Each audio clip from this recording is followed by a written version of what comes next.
Welcome to Badass in Action, the show that ignites your inner fire and propels you toward your epic goals. I'm Melanie Browning, delivering raw interviews, game-changing stories, and mindset hacks to keep you moving. Get ready, it's go time.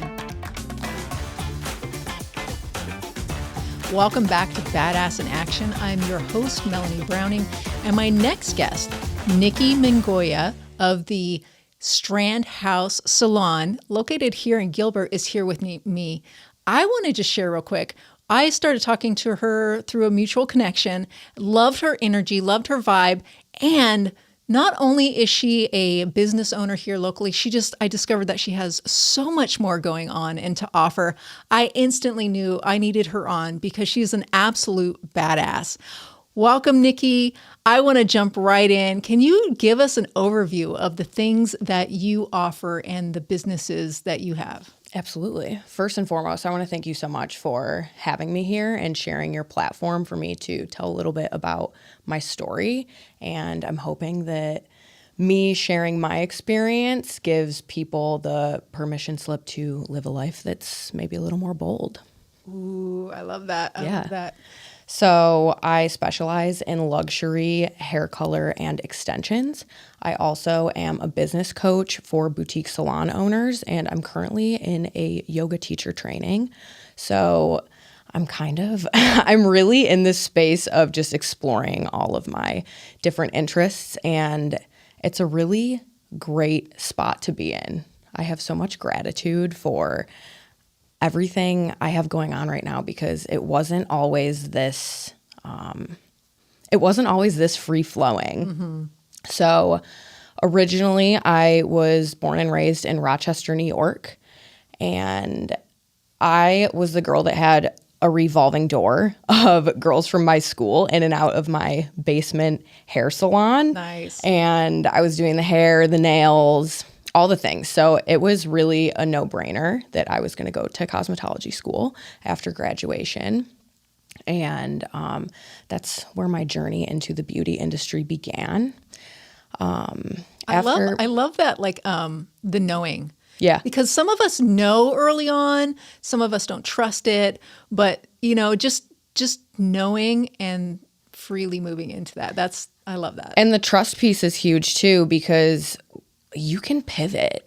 And that's a little bit of something I want to get into today that has been a skill set that I really honed in on this past year, because we are always evolving and changing as business owners, entrepreneurs, people in general. Mm-hmm. So, upon completing cosmetology, I started at my first salon. It was I was a commission-based stylist. Mm-hmm. From there, I moved into renting a chair.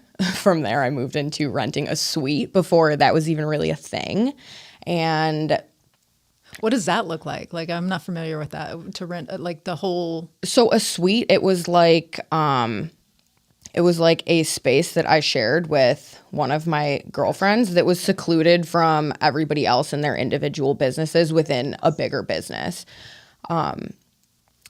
So from that point, I moved into salon ownership with a business partner, which turned into me being the sole business owner, which turned into me moving across the country. And now I'm back to renting a chair at a salon out here because I was like, got to shake things up. But, and that was when we initially talked. That was like the huge, like, kind of like, oh my goodness, how do you go from having a very successful business back in New York and then going, you know what? Everything's doing great. Let's shake things up, go across the country and start again. Yeah. So is that just your natural spirit, or are you still does that still scare you and you still move forward? Like, kind of that thought process. I mean, it's terrifying, but you just, what's the worst that's going to happen? You know what I mean? Like, You're not going to die. It's just going to suck for a little bit. And then you pick yourself back up. It builds so much character and resilience to be able to do the hard things like that and bring it back to the trust that you had set, like building that trust within yourself. Mm-hmm. Going outside of your comfort zone in that way is the best way to do that. So Yeah, ultimately, when I became a salon owner, I really wanted to cultivate a space that felt more expansive for the artists, but not so pretentious for the clients, while also really being able to deliver high quality hair and rounding all of that off by being really focused on community. And that's exactly what we ended up pulling off. It was an amazing experience. We were the kind of salon that even if our clients didn't have an appointment, they were always welcome to come in, have a cup of coffee, hang out with us. It was a great vibe. I had the chance to work with my absolute best friends at the time, who also were some of the most talented women in my area. So that whole experience was really awesome. Awesome. And then so you moved out here, and now how is that going? How is that transition working for you? It's been great. It's harder than I anticipated, but I knew that I needed a change. My foundation and being a salon owner out there got a little shaky when I started thinking about what are my next steps going to be realistically in this space. And there's so many different avenues you could take in the beauty industry, which is something that I love about it. But for me as a salon owner, I was kind of feeling pigeonholed. Like my next step had to be scaling the salon. And at that time, I was feeling quite burnt out. I was not taking care of myself. I was running, and this is something that I think a lot of people in the beauty industry can relate to. And it's really sad that we get to this point. And this is kind of all where my journey out here began. I was just at this low point of working myself into the ground, like 12 plus hour days behind the chair with clients, running on espresso, bleach fumes, and vibes. And my health was deteriorating. And on top of that, I was, dealing with running a brick and mortar business, managing a team, an assistant. And I was like, do I really want to do this on a bigger scale?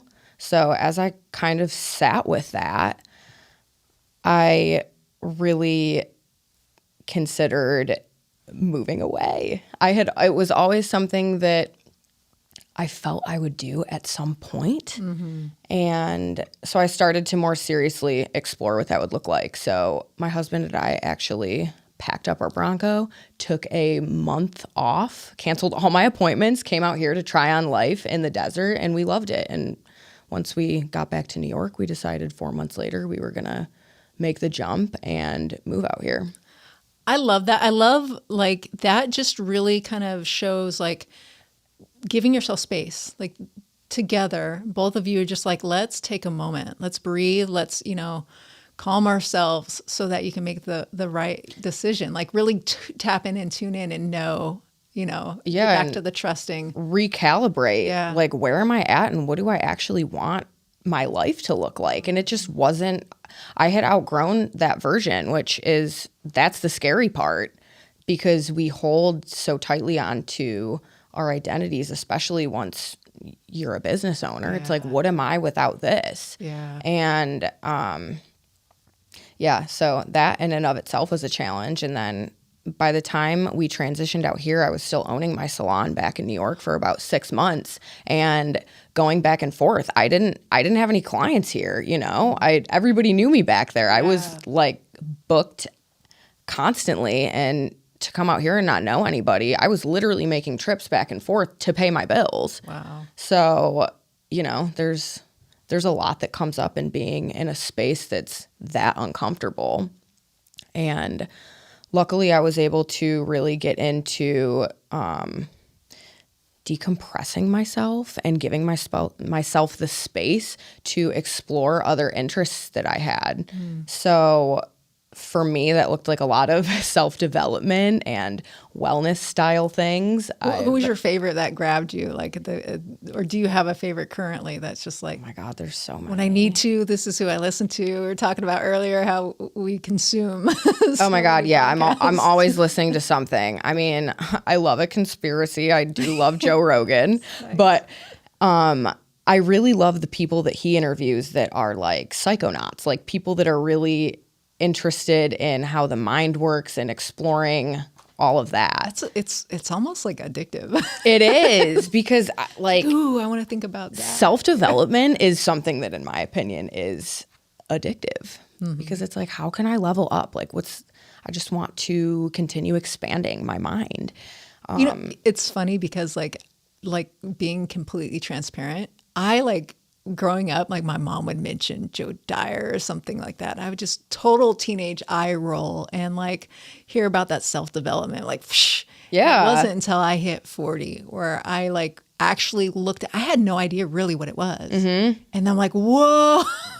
It's like a whole untapped world, really. Like, oh, you get to really like discover the hidden gems within yourself and other people. For sure. And I think that's what we're all literally put here to do, is find like the truest expression of ourselves. And, even just that piece has totally shifted the way I look at business. So it keeps you on track. Like it keeps you like honest to everything. Yeah. And, right? and it's like, grounded, oh wait, I'm working too many hours. That's not what this is for. And grounded in your truth. And it's important to have that almost backbone.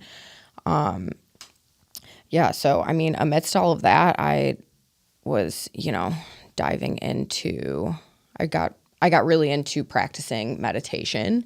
I dabbled in plant medicine, human design, energy work, all of the things. And I actually started hosting a podcast based on those topics and how they're applicable to business. And that's something that I'm going to be getting back into this year. So I'm super excited again to be here. This is like such good practice for feeling back into it. Life just gets crazy and we tend to like push things to the side. But I ultimately ended up falling in love with yoga, and that is something that I decided to pursue as well. So I'm on track to becoming a teacher in January, and even just to really bring it back to all of these ancient teachings and Vedic wisdom is just like, it's mind-blowing, and this technology is ancient. And to be able to now use that in the way that I navigate my business behind the chair or with the people that I'm coaching has just become I'm feeling stronger in my foundation. How does that work? Do you feel like you're actually, sharing the tools that you've worked with and you're sharing that with your clients, the coaching aspect, or are you talking about like it's helping you ground yourself and get into the space of trust and all that to help guide your clients? Both. Awesome. And that's why it's such a great foundation to be working from now.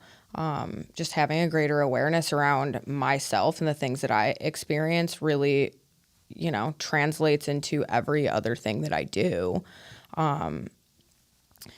So amidst all of this self-exploration, I realized that there was a huge blind spot in the beauty industry.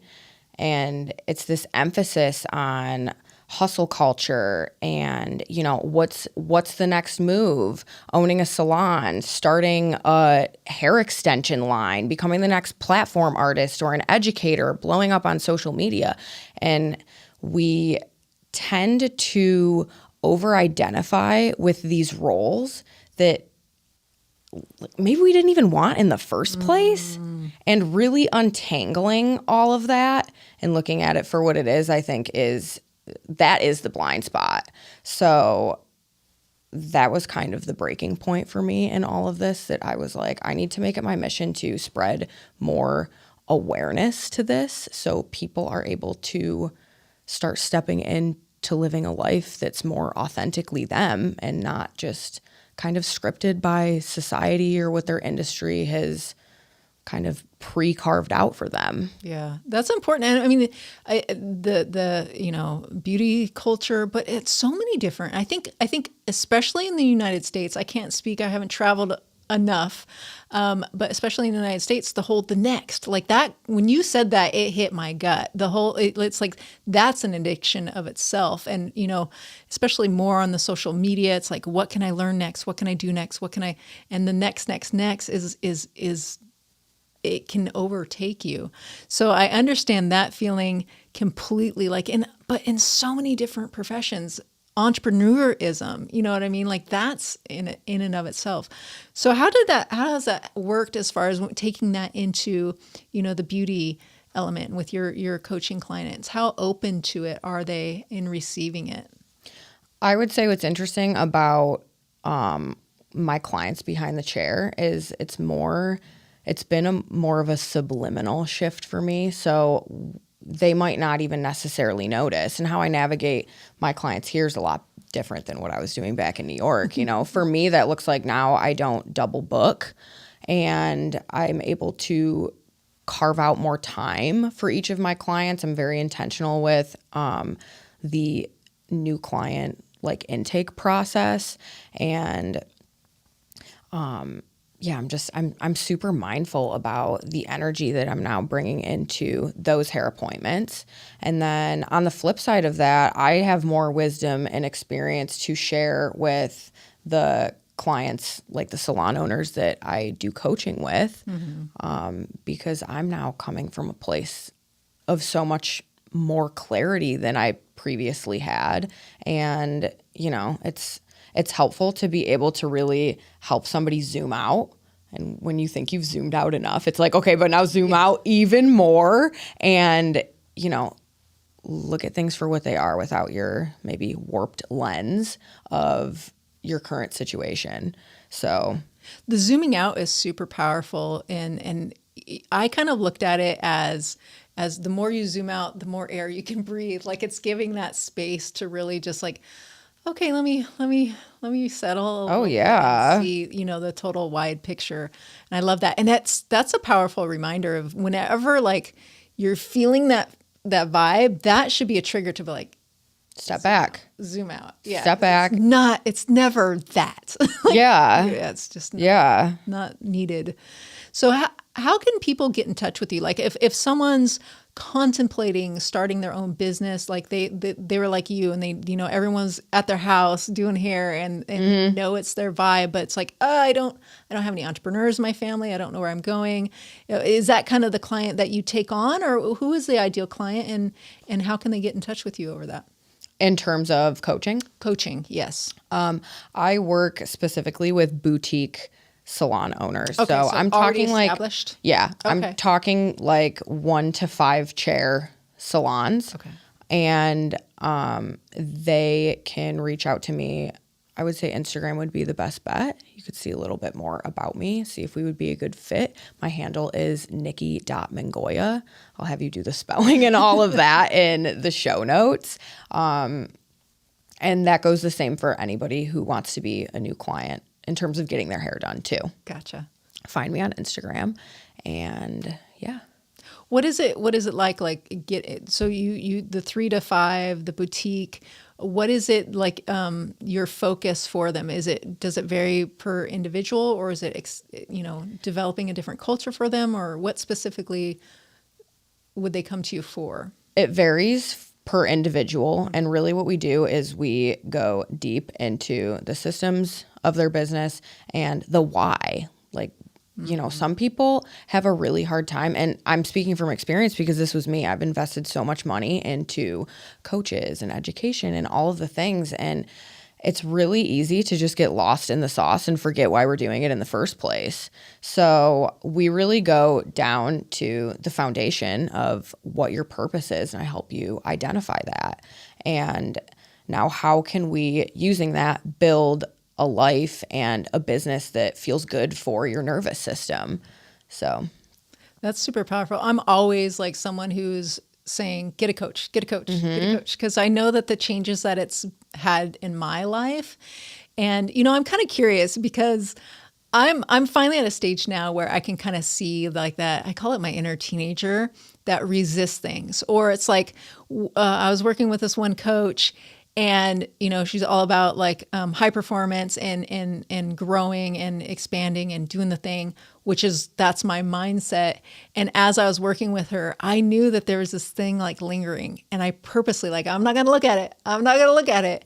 And she absolutely like helped me when I was ready, shift, turn and look at it. And maybe, when she knew I was ready and I didn't know I was ready yet, but turn and shift and finally face it. And like, man, it exploded so much of my life. Like it helps me unleash so much more. Do you ever find that like with your clients that they're coming to you to grow this business, and you can kind of see that hesitation or that resistance around maybe it might even be a completely different area of their life, has nothing on the surface to do with their business? 100%. And that's what's important about looking at the whole system in its entirety. I mean, it even comes back to your health, and why I think our health is the foundation for everything else that we do in life. And, that's spiritual, emotional, physical. So even kind of tapping into those underlying things to, again, really bring to the surface what it is, how you want to express that in your truest nature as a creative or an entrepreneur or whatever that looks like for you. It's all, that's what I love about yoga. It's literally, yoga translates to the yoking, the oneness of everything, us and the divine. And it's just like that piece is relevant across all aspects of our lives. So absolutely, I think that's why it's so important that I'm now kind of on this path, and how I'm like weaving and bridging those two things together.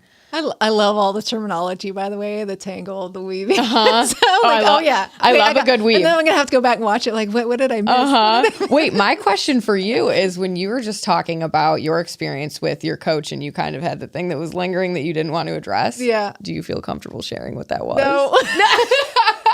No, I'll share it.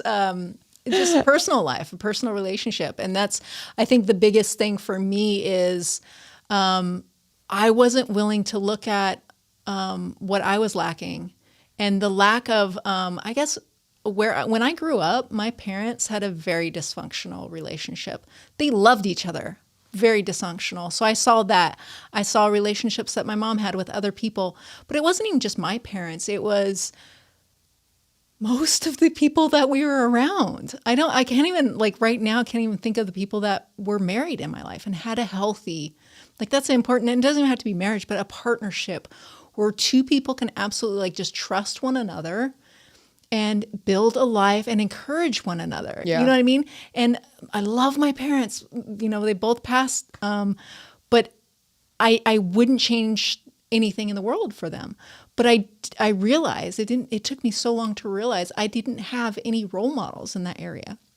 And so like finally getting to a point of, is this serving you guys? Is this relationship really servicing either one of us? And so that was a really hard, I didn't want to face it because I didn't want that to change in my life. And I it's didn't uncomfortable. Yes, so much so. So it was like, but you've got to get to a point where it's not beneficial for anyone, so that was really, really hard and learning even more. And it's hard to create from that space too. Absolutely. I mean, because then when you're feeling out of control in this area, you're over controlling in other areas, and over controlling might be my thing. Yeah. Oh, me too. I mean, yeah, it's been a long road of trying to undo all of that. I think that's another great point though, too. Like in my opinion, flexibility is a very underrated skill in business, and having everything is always evolving, like us as people, the market, our clients, and the ebbs and flows of the seasons of life that we enter. And it's like, how do we shift graciously, or not even necessarily graciously, because we can be a little messy in that too. And yes, that's kind of all part of the experience, but being able to be flexible with yourself, to be like, okay, well, this is how it is now, but what do I need to look at or shift in any area of my life to come back to what I really feel like I'm here to do. Yeah. And that's really what kind of opened up and helped me like, oh yeah, this is what I'm wanting to do here. And it brought me back to that. So absolutely. And again, having a coach is so important. So check out Nikki for that. And with the yoga, do you have any plans for that? Any announcements for that? Like, what's that going to look like moving forward? Or I'm going with the flow. There you go. I'm as a true yogi, I'm going with the flow. I have non-attachment to what the outcome is going to be. I actually went into it not even necessarily wanting to be a teacher. I just wanted the experience for my own self-development. Mm-hmm. But I'm finding that I really love it, and it's just something that's really like resonating with me, and it's something that I want to share with people. So I'm going to be finished with my training in January, and we're going to kind of see where that brings me. That's wonderful. But I do have a lot coming up this year that I want to get into. Like I said, getting back into the podcasting. What's funny about being an entrepreneur is it's like I have a graveyard of business ideas that I don't necessarily see all the way through. And again, back to the flexibility piece, it's like you have to be okay with that. Yeah. And that like can be hard. And not judge yourself or feel guilty if you don't finish a project. And like you can always revisit it. You know what I mean? There you go. So things like getting back into the podcast and teaching yoga and collaborating with, there's people I want to collaborate with in terms of my business coaching, people to bring in that will be really supportive, and hosting events here locally for small business owners. Oh. And I'm also considering doing retreats for beauty professionals. Love it. To like... Can I come be like a guinea pig? Sure. Absolutely. So I don't know how to do any of that stuff. And it's not my thing, because there's professionals like you that can do a way better job than anything I'll do. So I can come be a retreat guinea pig. Absolutely. That'd be wonderful. That'd be awesome. I love retreats. They're just a good way to focus and relax. Yep. I mean, it depends on the retreat, but. And really connect with yourself and other people that are like-minded, because they're there for the same reason, and that experience, that part of the experience for me has been the most valuable, is the people you meet along the way while you're in these spaces of creating. Yes, absolutely. We only have a couple more minutes, so I know like you have so much to offer, so much to go. Might have to have you on for a second one here shortly. Oh, absolutely. So is there anything that within the next few minutes that you would like to leave a teaser for the next episode when you're on? Is there anything else you want to share? I feel like that was a bunch of teasers. It was. I just didn't know if I missed anything there. No, but I do think what I would, if our listeners could have one takeaway from this episode, it would be master the art of the pivot, and remember that you always have the ability to rebuild your life as many times as you need to live in the version of you that is living in your full purpose and potential, and being really in alignment with your highest self. I think that that's very powerful and a good note to leave off on. That is a perfect note to leave off on. So thank you so much. Thank you for tying everything together. You're an absolute badass. So thank you for being on the show. Make sure you check her out, follow her, stay tuned for all of the goodness that Nikki has coming up. Remember, keep being badass. Thanks for tuning in to Badass in Action. Drop a quick note, DM, comment, or review, letting me know the moment that hit hardest or the questions it sparked. Your insights fuel future episodes. Until next time, stay badass, keep moving, and remember, you got this.